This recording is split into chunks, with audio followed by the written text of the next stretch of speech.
नित्यवस्तु विवेक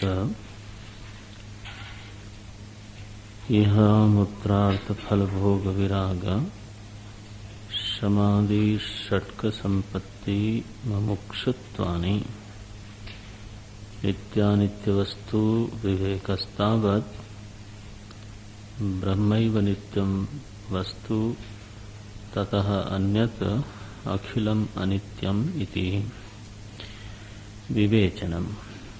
ऐहिकानां स्रक्चंदन वनितादि विषय भोगानां कर्मजन्यतया अनित्यत्ववत् आमुष्मिकाणाम् अपि अमृतादि विषय भोगानां अनित्यतया तेभ्यो नितरां विरतिः इह मूत्रार्थ फल भोग विरागः। शमादयस्तु शमदमोपरति तितिक्षा समाधान श्रद्धाख्याः शमस्तावत् श्रवणादि व्यतिरिक्त विषयेभ्यो मनसो निग्रहः दमो बाह्येन्द्रियाणां तद्व्यतिरिक्त विषयेभ्यो निवर्तनम् निवर्तितानाम् एतेषां तद्व्यतिरिक्त विषयेभ्यः उपरमणम् उपरतिः अथवा विहितानां कर्मणां विधिना परित्यागः। तितिक्षा शीतोष्णादि द्वन्द्व सहिष्णुता निगृहीतस्य मनसः श्रवणादौ तद अनुगुण विषये च समाधिः समाधानम्। गुरुपदिष्ट वेदांत वाक्येषु विश्वासः श्रद्धा मुमुक्षुत्वं मोक्षेच्छा एवं भूतः प्रमाता अधिकारी शांतो दान्तः इत्यादि श्रुतेः उक्तञ्च। प्रशांत चित्ताय जितेन्द्रियाय च प्रहीन दोषाय यथोक्त कारिणे गुणान्वितायानुगताय सर्वदा प्रदेयमेतत् सततम शकलम। दोनों पाठ हैं। सकलम मुमुक्षवे इति बनाने की जरूरत नहीं है, अलग से थोड़ा लिख सकते हैं। नारायण। सो अधिकारी की मीमांसा कर रहे हैं आचार्य। कौन सा प्रमाता अधिकारी है? अधिकारी है माने किस प्रकार का प्रमाता हो तो प्रमाण व्यापार से उसके हृदय में निश्चित रूप से प्रमा की उत्पत्ति होगी। प्रमा की उत्पत्ति के योग्य प्रमाता कैसा है, कैसा होना चाहिए, तो इसका निरूपण करते हैं। विवेक वैराग्य समाधि षट्क संपत्ति और अंत में कहा मुमुक्षुत्व। तो प्राय हमने इन तीनों पर चर्चा कर ली है। अब मुमुक्षा की बात करते हैं। हाँ नहीं, समाधानम शब्द रह गया। तो बोलते हैं षट्क संपत्ति में से ये समाधान शब्द रहता है। क्या बोलते हैं? निगृहीतस्य मनसः श्रवणादौ तद अनुगुण विषये च समाधि समाधानम्। तितिक्षा का लक्षण क्या किया था कि जो द्वंद्व जीवन में आते हैं लक्ष्य की ओर आगे बढ़ते समय, तो उनको तप बुद्धि से सहन करना, न केवल सहन करना बल्कि सहन करने की पहले से तैयारी रखना, मानसिक स्तर पे भी और शारीरिक स्तर पे भी। तो मानसिक स्तर पे जो तैयारी होती है तो वो कहीं अधिक महत्वपूर्ण है। लेकिन ये मन और तन जो है ना वो परस्पर मिले हुए हैं। तो कई बार अगर शरीर तैयार न हो तो केवल मन की तैयारी काम आती नहीं, बल्कि शरीर मन को प्रभावित करता है। और कभी शरीर में तैयारी हो तो वो मन के बल को बढ़ा देता है कि मैंने तो पहले भी उपवास किया है, तो अगर आज कुछ नहीं इच्छा होगी तो ठीक है, हो सकता है, कर सकते हैं। तो शरीर ने बल बढ़ा दिया, किसका? मन का। तो पहले भी सर्दी सह चुके हैं, सह लेंगे। मन ने तो तैयारी दिखाई, लेकिन उस तैयारी में सहयोग किया शरीर ने। इसलिए किंचित किंचित तितिक्षा का अभ्यास अवश्य होना चाहिए। असल में साधनों की जो बहुलता है जीवन में, अगर तो वो कुछ आपके साध्य को पूरा करने में साधन रूप से है तब तो ठीक है। ठीक है मैंने वो भी संभाल के ही। लेकिन अगर वो थोड़ा भोग रूप से शामिल हो जाए तो फिर वो कष्टम वर्तते। फिर शरीर धीरे धीरे तो मन को तोड़ने लगता है। सुविधा पर इस तरह की निर्भरता हो गई कि तो कोई आवश्यक और शुभ कर्म करने में भी पहले इसी बात का अनुमान होता है कि उसमें है ना तकलीफ कितनी होगी, जाऊं, फिर वहां चलना भी पड़ेगा, जाऊं, फिर वहां गर्मी भी लगेगी या सर्दी लगेगी। अब इस तरह की जो गणित शुरू हो जाती है मन में, और उसके परिणाम स्वरूप कोई आवश्यक काम होता है, शुभ है हमारे लिए, लेकिन हमने उसको क्या किया? छोड़ दिया। क्यों छोड़ दिया? तो अभ्यास है ना शरीर को। तो यहाँ पर तितिक्षा के अभाव में कई कर्तव्य कर्म, कई शुभ कर्म छूट जाते हैं। तितिक्षा के अभाव में कई मंगलकारी कर्म जो हमारे जीवन का उन्नयन कर सकते हैं, जो हमको निश्चित रूप से आगे बढ़ा सकते हैं, हम मन में जाने भी इसको तो भी कई बार हम उसको करते नहीं हैं, केवल तितिक्षा के अभाव में। इसलिए तैयारी भी होनी चाहिए, देह के स्तर पे भी तैयारी होनी चाहिए। साधनतया किसी चीज को सावधानी पूर्वक स्वीकार करें तो कर लें, लेकिन सुविधा के रूप में, भोग के रूप में, कंफर्ट के रूप में तो वो स्वीकार करना कहीं न कहीं आत्मघाती कदम होता है।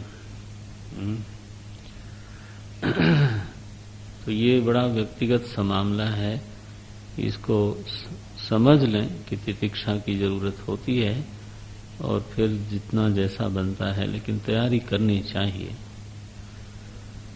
इसमें इसके अभाव में कोई बहुत गंभीर कदम नहीं उठाया जा सकता। सामान्य जीवन जीते हैं लोग।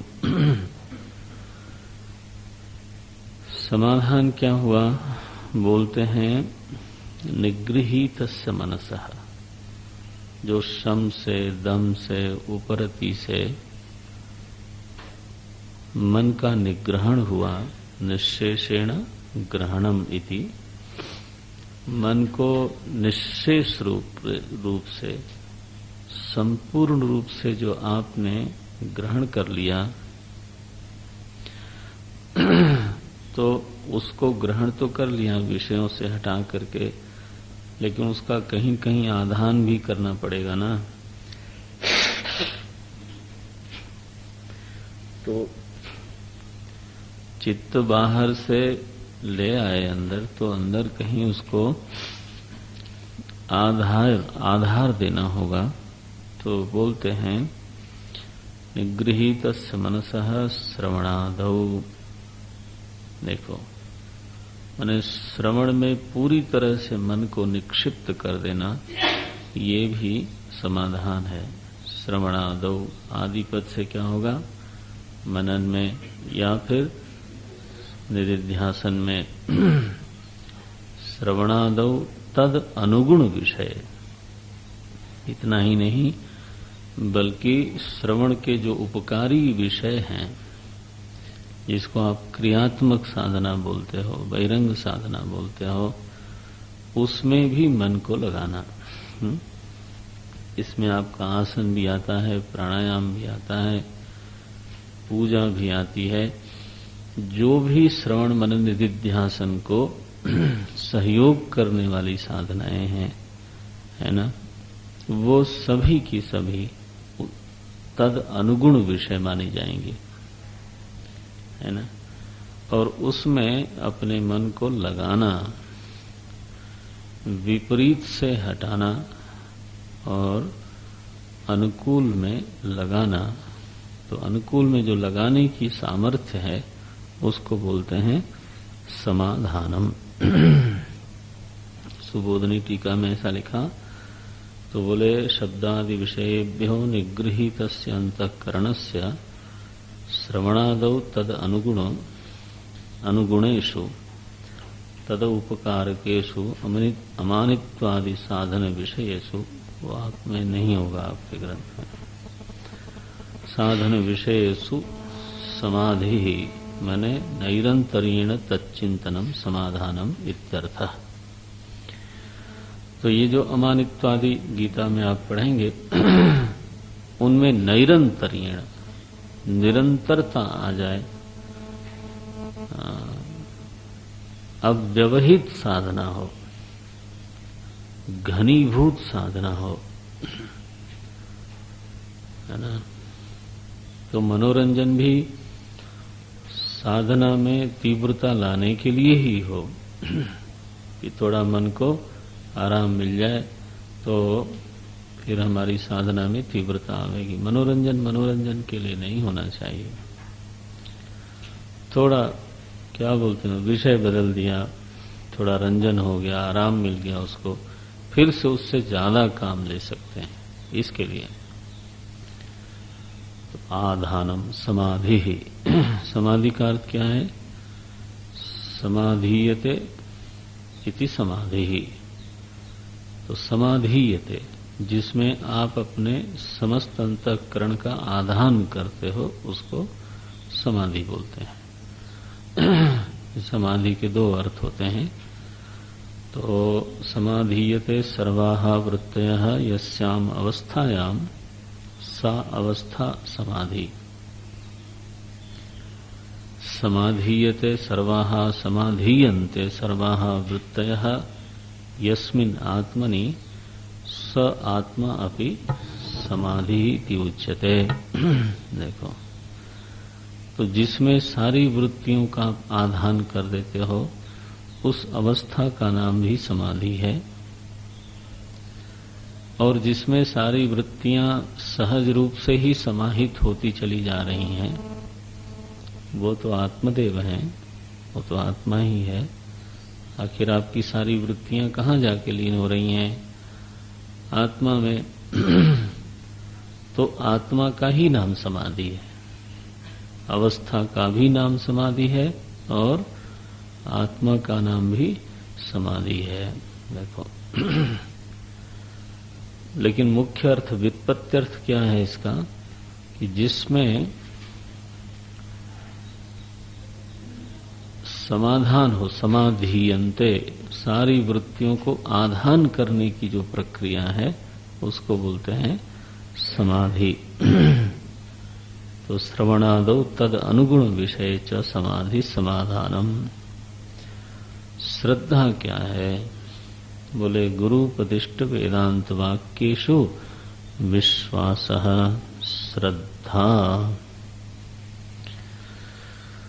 ये श्रद्धा कल मैं कह रहा था ना, यया वस्तु उपलभ्यते, ये श्रद्धा ही है जिससे वस्तु की प्राप्ति होती है। शायद कभी मैंने इस पर चर्चा की है कि नहीं की है। श्रद्धा के दो भाग होते हैं, है ना। एक होती है सामान्य श्रद्धा और एक होती है विशेष श्रद्धा। सामान्य श्रद्धा का अभिप्राय होता है आस्तिक्यम, सद्भाव। श्रत धत्ते तो उसका अभिप्राय होता है सद्भाव, आस्तिक्य। माने हम जगत में अपने आसपास अपने साथ घटने वाली परिस्थिति में जब हम कहीं कहीं मंगल का दर्शन करते हैं, है ना, चाहे वो परिस्थिति किसी की दृष्टि में बहुत कठोर भी हो तो भी उसमें जब हम मंगल का दर्शन करते हैं तो यह अस्ति इति भाव है ना, इसको आस्तिक्य बोलते हैं। नहीं, इसमें भी कुछ भला होगा। जब हम किसी व्यक्ति को देखते हैं तो हर व्यक्ति में दोष गुण दोनों होते ही हैं, तो आप क्या देखते हो?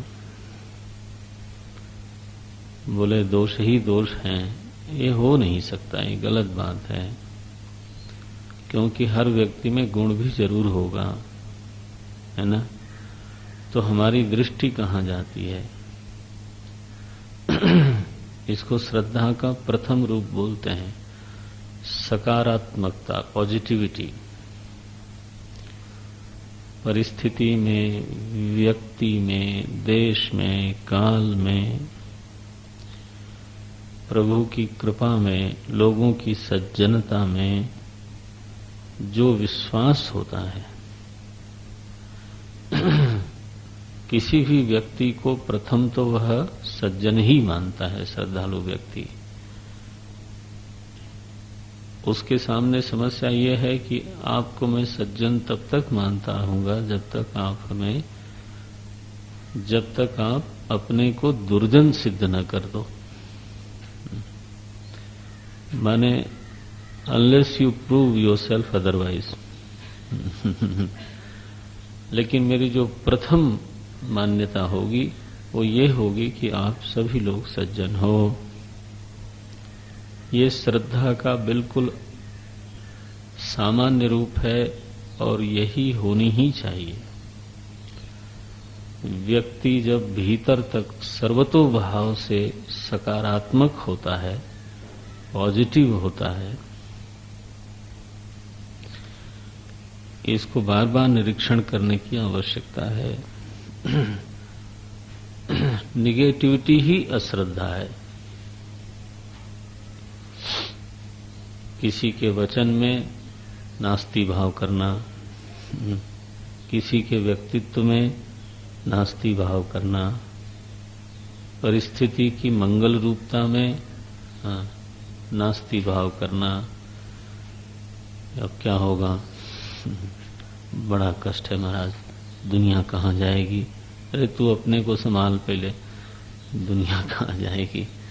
क्या होगा इस देश का? सब चारों तरफ सब भ्रष्ट अचारा, ऐसा ही हो गया है, सब नष्ट हो रहा है। कुछ नष्ट नहीं हो रहा है, शांति रखो। दुनिया आपके बाप की नहीं है, आपकी नहीं है, ये तो हम सबके बाप की है, ईश्वर की, और वो सर्व समर्थ है। उसके संज्ञान में, उसकी जानकारी में ही ये दुनिया चल रही है। वो जब उसको पेंच घुमानी होगी तो घुमा देंगे महाराज। दुनिया ऐसी होनी ही चाहिए, क्योंकि इतने प्रकार के जीव हैं, सभी को भोग क्षेत्र मिलना है, सभी को कर्म क्षेत्र मिलना है। तो आप क्यों इतने चिंतातुर होते जा रहे हो? ये है श्रद्धा का सामान्य रूप। जब ऐसी श्रद्धा होती है ना, आस्तिक्यम जिसको बोलते हैं, ब्रह्म कर्म स्वभावजम माना गया है। किसी में अगर ब्राह्मणी बुद्धि हो तो उसका ये स्वाभाविक दृष्टिकोण होगा, उसकी अप्रोच यही होगी, ऑलवेज पॉजिटिव। ऐसा व्यक्ति श्रद्धालु कहलाता है। उससे पूछा जाए कि आपकी श्रद्धा किस में है तो वो शायद बता नहीं पाएगा, है ना। आपका श्रद्धेय कौन है अगर पूछा जाए तो वो शायद बता नहीं पाएगा। लेकिन कहा जाए कि फिर तो आप अश्रद्धालु हो तो ये भी वो मानेगा नहीं। ये श्रद्धालु व्यक्ति ऐसा होता है तो किसी संत वेश में किसी को देखा, प्रणाम कर लिया, रास्ते में जा रहे हैं कोई मंदिर दिख गया तो हैं हाथ जोड़ लिया। अब बोले क्या आपकी श्रद्धा है इसमें? बोले है। तो उसमें नहीं है, उसमें भी है। इसको क्या बोलते हैं? सामान्य श्रद्धा। सभी संतों में श्रद्धा है, सभी मंदिरों में श्रद्धा है। गुरुद्वारा दिख गया तो वहां भी नमस्कार कर दिया, और कहीं मजार दिख गई तो वहां भी कर दिया, क्या फर्क पड़ता है। आखिर लोगों को वहां से कुछ अलौकिक सत्ता की अनुभूति होती है तो अच्छा ही है, क्या बुराई है, क्या।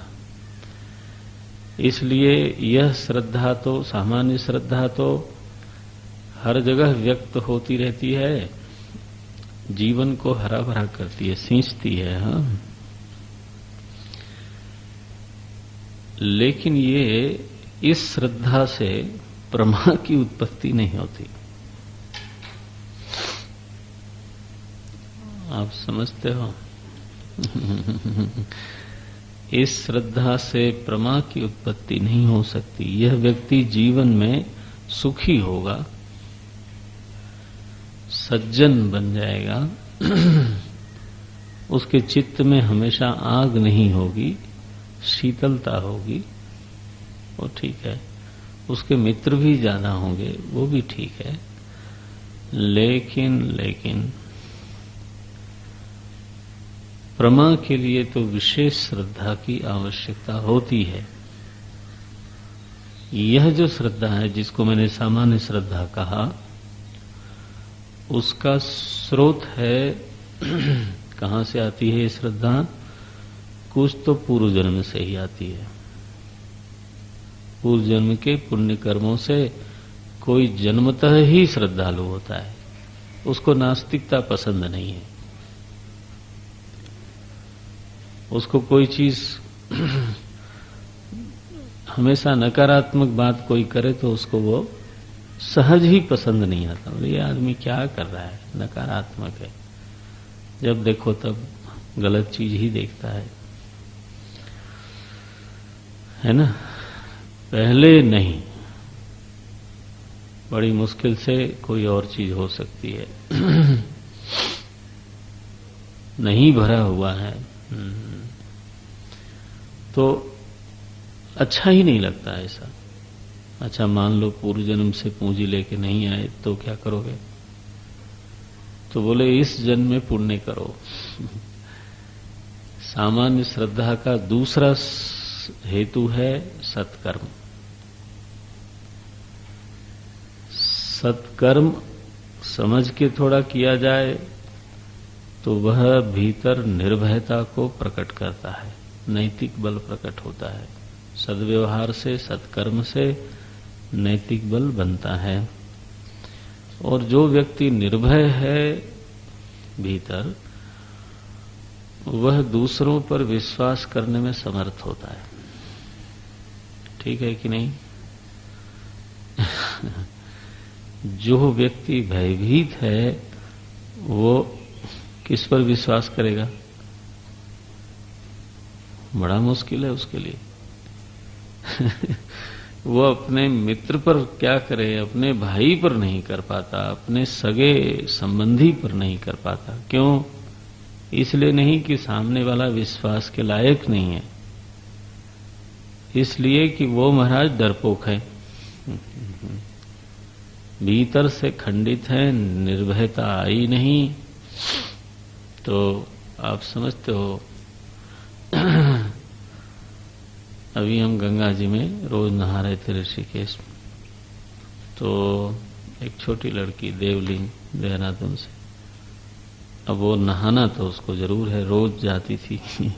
मैंने कहा अच्छा एक सीढ़ी और उतर जाओ, नहीं नहीं बिल्कुल नहीं। मैंने कहा अच्छा मेरा हाथ पकड़ के उतर लो, नहीं। अब मैं उसको डुबाता थोड़ो, लेकिन जो किसी पर विश्वास नहीं करना, वहीं उसी सीढ़ी पर खड़े होकर नहाना है, उसका हेतु क्या है?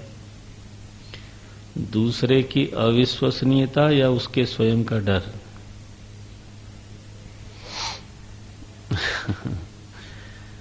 तो आप समझते हो, अनैतिक व्यक्ति श्रद्धालु होवे बहुत कठिन है। आई टेल यू, उसने 10 लोगों को धोखा दिया है, उसको हमेशा डर लगता है कि हमको जरूर लोग धोखा ही देंगे। आप समझते हो, वो हम सबसे द्रोह करते हैं तो हमसे भी लोग द्रोह ही करेंगे, प्रेम कर ही नहीं सकता कोई। ऐसा ही है भाव। इसलिए यह जो सामान्य श्रद्धा है, इसका एक स्रोत मैंने कहा, पूर्व जन्म से कोई लेके आया हो तो चलो तो धन्य है, लाभ में है, नहीं तो उसको सत्कर्म पर टिके रहना चाहिए। अपनी पसंद नापसंद की बात नहीं करनी चाहिए। और आहार विहार के द्वारा अगर उसका सत्वगुण ठीक हो जाए तो इससे भी सामान्य श्रद्धा को बल मिलता है। ये बोले महाराज सत्वगुण का जीवन में कैसे श्रद्धा से संबंध जोड़ें? ये जीवन विज्ञान है, हाँ, पदार्थ विज्ञान नहीं। देखो, सत्वगुण का फल होता है यथार्थ ज्ञान।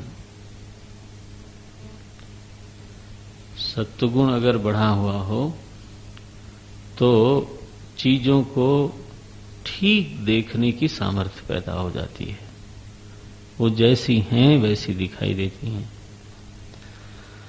तो सही समझ हो तो नकारात्मकता के लिए जगह किधर है?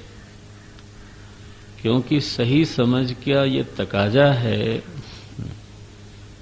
सही समझ तो यही है ना कि हर परिस्थिति में मंगल छिपा हुआ है। सही समझ तो यही है कि दुनिया में जितने दुर्जन रहते हैं उनका प्रतिशत बहुत कम है। देश चल रहा है पुलिस के भरोसे नहीं। इतना बड़ा मानो फंक्शन हो रहा है आपके आश्रम में, यहां कितने गार्ड खड़े हैं बंदूक ले लेके? अरे सब लोग एक दूसरे का ख्याल रखते हैं, कोई किसी पर चोट नहीं करता है। तो 500 लोग, लगभग 600 लोग रोज यहाँ रहते हैं, भोजन करते हैं, अपना स्वाध्याय साधना कर रहे हैं। इनके ऊपर कोई कानून और दंड व्यवस्था है क्या? यह जो शांति का माहौल है वो न्यायालय और पुलिस की वजह से है कि लोगों के भीतर बैठी हुई सज्जनता के कारण है? और अगर अशांति होगी तो कितने लोगों की वजह से होगी? 1-2 होंगे बस। हम लोग कॉलेज यूनिवर्सिटी में देखते थे 1, 2, 10, 20 लड़के, बस पता चला सारे लड़कों को हड़ताल करवा दी, क्योंकि वो 10-20 जो होंगे वो बिल्कुल शैतान होंगे। तो अब उनसे कौन लड़ने जाए? तो बहुसंख्या हमेशा पढ़ने वाले छात्रों को होती है। आप सभी लोग पढ़ के आए हो, आप स्वयं देख लो। तो यथार्थ स्थिति तो यही है कि सज्जनता हमेशा दुर्जनता से अधिक होती है,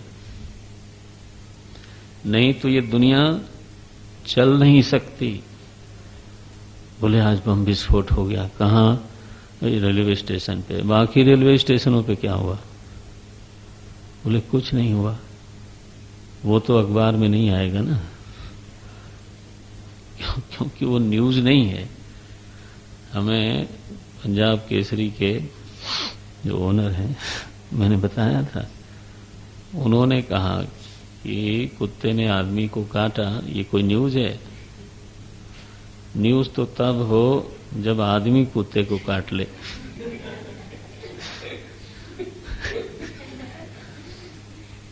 माने न्यूज तो कोई अटपटी चीज, असामान्य कोई बात हो तब तो न्यूज है। अब रेलवे पे यात्री उतर रहे हैं और चढ़ रहे हैं, ये कोई न्यूज है?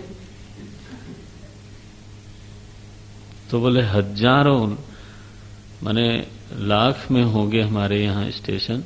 पूरा ऑस्ट्रेलिया की जितनी पॉपुलेशन है उतनी रोज हमारे यहाँ ट्रेन में होती है। That is the statistics. वहां कुछ नहीं अशांति हुई और एक जगह कुछ हो गया तो बस अब क्या होगा? अरे क्या होगा, तुम अपना रोटी खाओ। सोचो, उस पर समाधान करो। अब बैठे बैठे समाधान क्या करना है? जिनकी जिम्मेदारी है वो कर भी रहे होंगे। तो यथार्थ स्थिति यही है कि चाहे दुनिया का कोई भी दौर हो, है ना, किसी का भी शासन हो, उसमें सज्जनता और शांति की मात्रा हमेशा अधिक होती है। नहीं तो कौन खेत में जाएगा, कौन दुकान पे जाएगा, कौन नौकरी पे जाएगा? तो सत्वगुण से चूंकि सही स्थिति का दर्शन होने लगता है, और सही स्थिति यही है कि मंगल की प्रधानता है। जिसको हम अशुभ परिस्थिति कहते हैं उसमें भी मंगल छिपा हुआ है।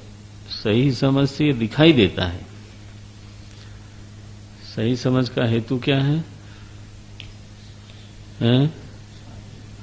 अभी बोला था सत्वगुण, वो कनेक्शन मत भूलना।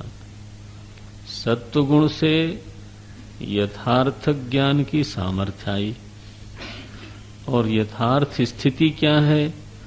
तो बोले यथार्थ स्थिति तो यही है कि सृष्टि में सज्जनता अधिक है, शांति अधिक है, मंगल अधिक है। इतना ही नहीं, जिस परिस्थिति को आप बिल्कुल अशुभ मानते हो वो पूरी तरह से अशुभ हो ही नहीं सकती। इसलिए तो शब्द बनाया ब्लेसिंग इन डिसगाइज। अरे ब्लेसिंग इन डिसगाइज वो होता ही है।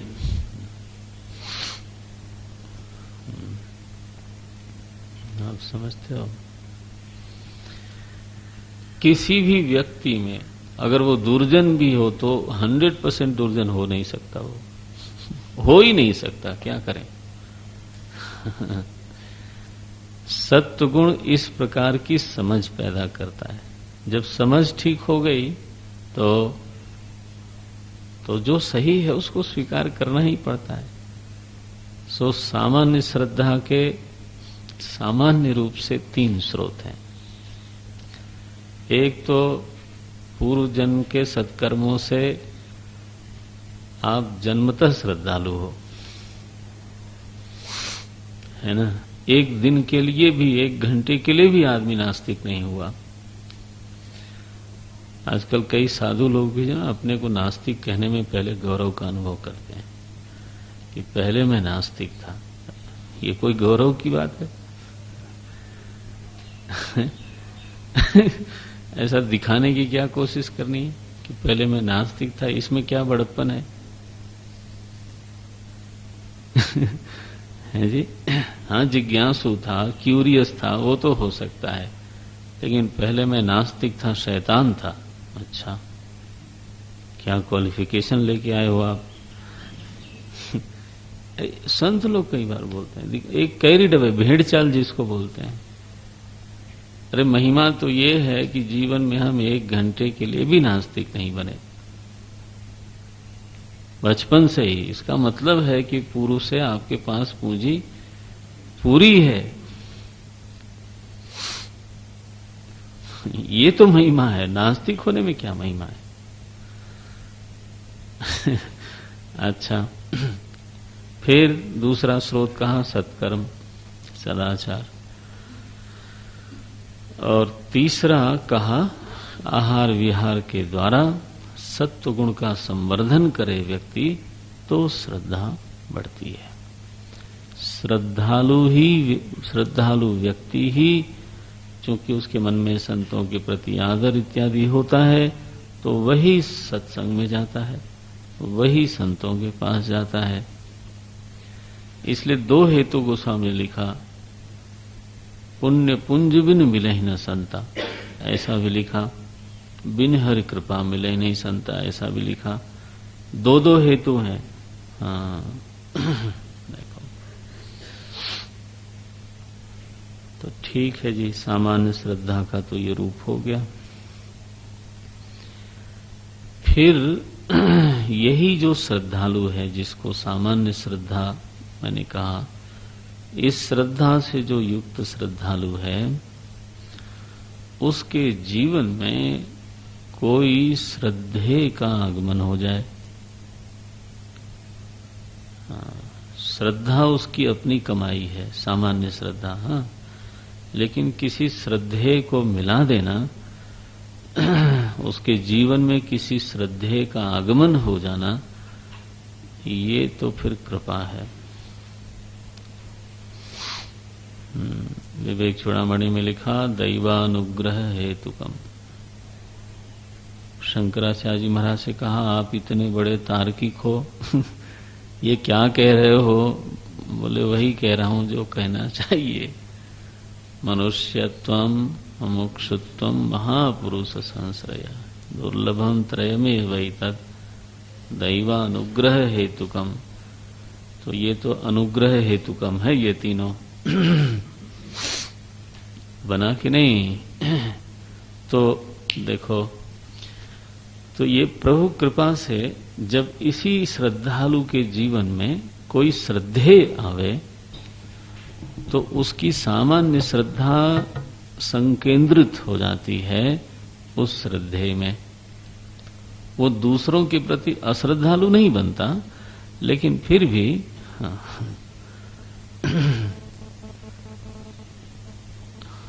पता नहीं कितना सम दृष्टांत है, लेकिन मेरे मन में आ रहा है तो देता हूं। तो धूप खिली हो, जैसे आज खिली है, तो प्रकाश चारों तरफ है, सूर्य की ऊष्मा चारों तरफ है, लेकिन जब दर्पण पर आप उसको लेते हो, है ना, तो वह प्रकाश संकेंद्रित हो गया। और फिर अगर आप उस दर्पण से उसको डायरेक्ट करके दर्पण पे लिया हुआ प्रकाश जब कागज पे लगाते हो, देर तक लगा के देखो, जल जाएगा, है ना। सामान्य प्रकाश में कागज जलाने की सामर्थ्य नहीं होती, उजाला तो है, लेकिन जब विशेष ऊष्मा चाहिए, दाहक गुण अगर उत्पन्न करना हो, तो उस प्रकाश को कहीं न कहीं संकेंद्रित करना, विशेष प्रकाश बनाना पड़ेगा, which has got a absolute focus, है ना। तो हमारी श्रद्धा फोकस्ड हो जाती है, इसको बोलते हैं विशेष श्रद्धा। अपने जीवन की कहानी देख लेना आप भीतर भीतर, तो आपको ये कहानी बिल्कुल सच मिलेगी। हाँ, ये बात अलग है कि अभी भी हम में से बहुत से लोग हो सकता है सामान्य श्रद्धा के धनी हों, अभी तक विशेष श्रद्धा नहीं आई। विशेष श्रद्धा में श्रद्धे बिल्कुल स्पष्ट है, मेरी श्रद्धा को आलंबन मिल गया। कभी बोलते हैं मेरी श्रद्धा सुहागन हो गई, उसको वर मिल गया, यू नो। कहाँ उसको समर्पित करें तो उसको वर मिल गया। आप समझते हो? अब जहां उसकी श्रद्धा विशेष हुई, उस व्यक्ति के वचन में उसको वैसा ही विश्वास होता है जैसा गीता के वचन में, जैसा तो वेद के वचन में, माने उस व्यक्ति में जिसमें उसने श्रद्धा की है, धीरे धीरे प्रमाण बुद्धि जागृत होती है। जैसे एक हिंदू श्रद्धालु गीता में प्रमाण बुद्धि करता है कि भाई गीता नहीं कहा है, अब आपको समझ में आवे या ना आवे, लेकिन भगवान कहते हैं तो ठीक ही होगा। देखो, है ना, ये तो वेद वाक्य है, तो हमको नहीं समझ में आया तो क्या हुआ, ये तो ठीक ही होगा। जैसे शास्त्र में प्रमाण बुद्धि होती है, वैसे ही अपने श्रद्धे में प्रमाण बुद्धि हो जाती है। अब उन्होंने कहा तो ठीक ही कहा होगा ना, ऐसा बोलते हैं हम आपस में। उन्होंने कहा, उन्होंने सोचा तो ठीक ही सोचा होगा, भले हमको अटपटा भी लगता है तो भी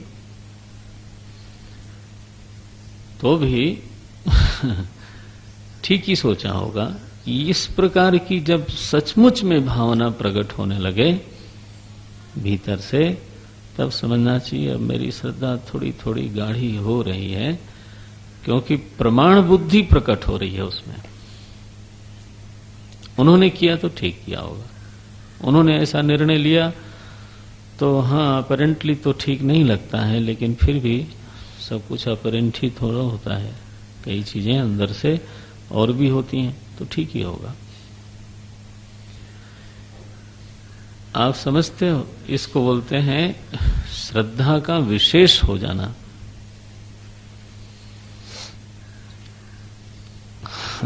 संत से श्रवण करना अलग बात है, और श्रद्धे से श्रवण करना एक अलग बात है, बहुत अलग बात है। उसका स्वाद वही जाने जो कर चुका है। तो उसमें श्रद्धे में फिर गुरु भाव आ गया ना। संत जब कोई बात कहता है तो हम जाते हैं सत्संग करने, तो हम सोचते हैं ऐसा ठीक है, इसमें कुछ न कुछ अच्छी बात मिली जाएगी मिली जाएगी, और जो नहीं ठीक लगेगा उसको हम छोड़ देंगे, उसमें क्या है। लेकिन गुरु ने अगर, जिसको सचमुच में आपके मन में गुरु भाव आ गया, तो गुरु ने अगर कह दिया कि आपको ऐसा जीना चाहिए, ऐसे करना चाहिए, तो आप क्या बोलोगे कि ठीक लगेगी तो करेंगे। वहां तो देयर इज ए कमिटमेंट, वहां तो अब उन्होंने कह दिया तो वो करना है।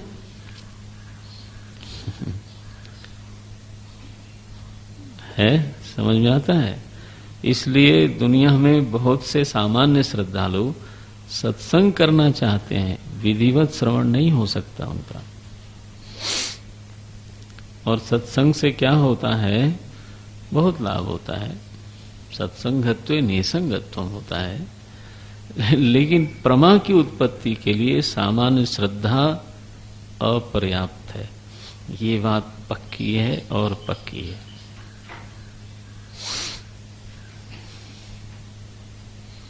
वहां छोड़ने पकड़ने की छूट लिए बैठा है शिष्य,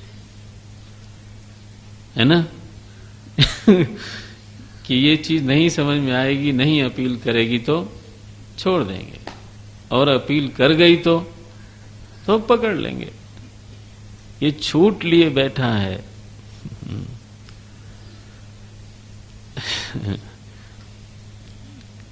क्या यहां क्या बोलते हैं, गुरुपदिष्ट शास्त्र, गुरुपदिष्ट वेदांत वाक्येषु विश्वास श्रद्धा। अब इस वाक्य का अर्थ देखना। वेदांत वाक्येषु विश्वास ये नहीं कहा, बोले हमें उपनिषदों में विश्वास